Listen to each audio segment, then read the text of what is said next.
Pappy. We haven't talked to you since the Clemson game. It seemed like Jared was very impactful. What did you see from looking back at the film of that game? I really thought, that was probably his best overall game that he's played since he's been here.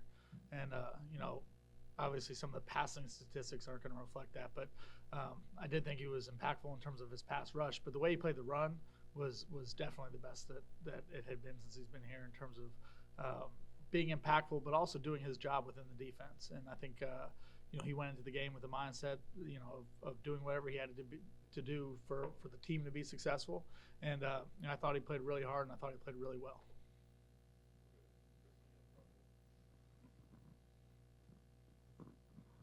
On the missed field goal by Clemson, did they feel pressure differently from you guys from something you did earlier in the game, or what did you see on that play specifically? I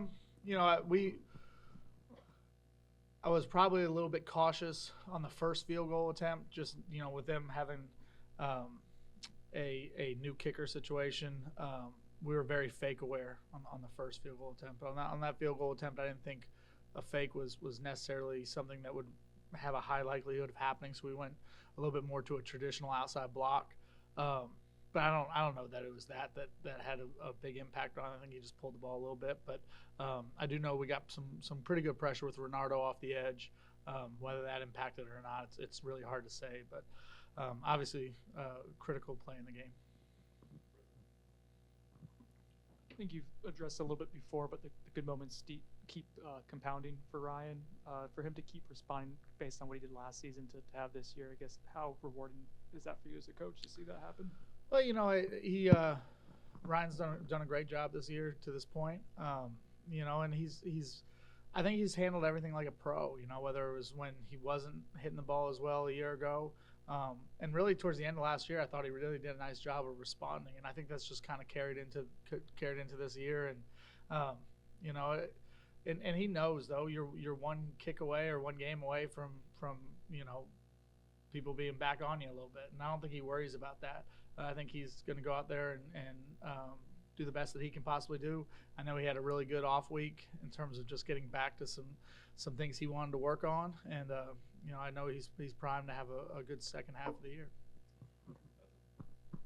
Alex Mastromano, especially in that fourth quarter, had a couple of good punts that pinned him deep. How much does that help?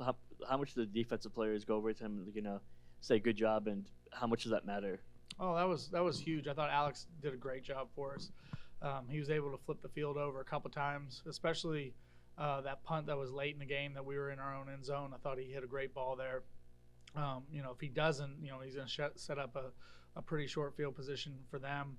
I thought our coverage was really good, and I think our guys recognized it. As a matter of fact, Alex was our special teams player of the game within our own team last week, and it really came down to how he operated and how he was able to affect the field position in the game.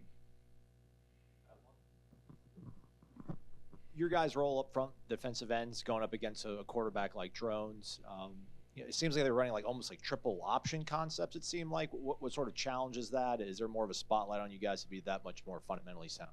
Yeah, I think anytime that you play a mobile quarterback, there is the point of emphasis in terms of everybody being able to execute their role and responsibility, especially in the design quarterback run game, which you're referencing. Everyone's got a job. Everyone's got to fit their gap. Everyone has a role and responsibility, especially when the quarterback starts running the ball. And it's really critical that we're disciplined in everything that we do, to make sure that we handle our role within the defense. I was watching a game where I think they said there are over 70 punters in Division I football from Australia. I mean, that's become like a pipeline now, a cottage industry, really. Does Mastromano have you talking to other people out there? Is that just what you know what I mean? Does he have obviously has some connections in that country? Sure. Does he have some connections for who's going to replace him? Well, his coaches that kind of facilitated some of that recruitment are the ones that I talk to. I'm sure he has a pulse in terms of who else may be good players, but not something that he and I generally engage on. But we'll have to make some decisions when that time comes. I really like Max Shimento, who's on our team now, as when Alex is graduated and stuff. So we'll see kind of where that goes. It's a little bit early on in that process, but I guess the thing that the Australian player brings to the table is just multiplicity and how you punt. The roll punts both ways. Now you see more and more guys kicking with both the right and left foot. So it does add an element to your strategy when it comes to punt, and also adds a little bit of a challenge to your punt return as well. On the place kicker, just as a position, do you watch these? I mean, I assume when you watch some of these other games, the Duke Notre Dame game, obviously the Clemson guys had this situation. It seems like these kickers, I mean, when they have these misses, it's so magnified. Like how big of a part of that is just handling, like you said, the way Fitzgerald has handled his situation. Like they all can kick, or they wouldn't be on these teams. But handling that, how difficult is that? No, I think that situation, those moments that you're referencing, those are high pressure, high leverage situations, and you got to be in them to enough times in your career probably to be comfortable with them. I don't know that anyone's ever totally comfortable in those moments, but I think Ryan's done a great job of responding both positively to positive moments and to moments that were negative, and just continue to focus on the next kick. But you're right. There's a lot of games where that's what it comes down to, and and we talk about it all the time as a team, as a program, as a staff, that you got to play every play, because you never know which one is going to be the one that directly impacts the game. And a lot of times it's those kicking situations that do, and you got to be ready for when your opportunity presents itself.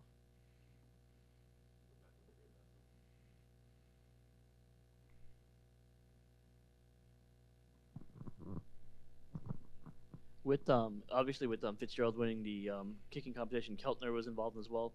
When you guys get in a game like Southern Miss where you have a blowout, is there consideration of giving Keltner opportunities as well, like when some of the backups go in? It depends on the situation. Like in that game, we did play Max Shimento as a kickoff guy in that Southern Miss game to get him some reps and some opportunities. It just depends. I mean, there may be a situation where that comes up at some point in the year, but especially that early in the year, I was really looking just to try to keep Ryan in rhythm. Wasn't really looking to make any adjustments there, but we'll see as the season goes on whether that's something that could come up. On in Clemson's last play, the pass deflection, was it Pat that got it? Yeah. And is that did you guys play that situation the same throughout the game, or did you have to adjust much? And that, I guess. In terms of that specific play, I thought Pat played really, really well. He was impactful on a couple plays where he's able to use his length, get his hands up, impact throws, made a huge stop. The play right before the field goal that we forced on the quarterback run. So, Pat really played well, and I thought he really played well in the fourth quarter. But in terms of that call, I thought Coach Fuller made a really good call. 4th and 2, everything kind of happened real fast because went from 3rd and 1 to now 4th and 2. Thinking that they were going to come out and maybe run the ball on the 3rd down play, and then they threw it out on the spot screen, and then Coach made a great call. He went zero pressure, brought double-edge pressure. Pat was able to get his hands up in a throw lane, knowing the ball was going to have to come out quick in that situation, and thankfully we were able to make a play. And he needed all of that 6'5" frame and length to get a finger on it, but it was a critical play in the game, obviously, and it was exciting to see him have that opportunity in that moment in such a big situation for the program. Thank you, guys.